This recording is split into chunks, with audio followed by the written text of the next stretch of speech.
Patuloy na bantay sarado ng mga pulis ang paligid ng bahay ni Ombudsman Conchita Carpio Morales sa Muntinlupa.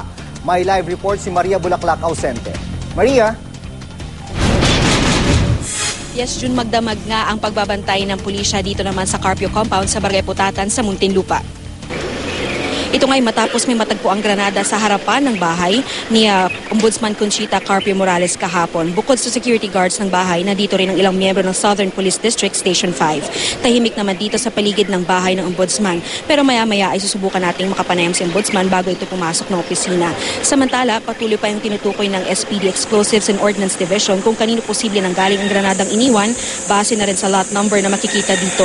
Muli, tinukoy ng PNP na posibleng pananakot lamang at walang intensyong makasakit ang sino mang nag-iwan ng granada. Gayunman, hindi naman pasisiguro ang mga otoridad kaya patuloy ang kanilang investigasyon. Samantala, June, bago mag-alas 6 nitong umaga, 3 sasakyan ang nag-convoy palabas sa Carpio Compound. May mga security detailed personnel tayong nakita, pero tikom ang bibig ng mga ito at ayaw kumpirmahin kung kasama nila si Ombudsman Morales.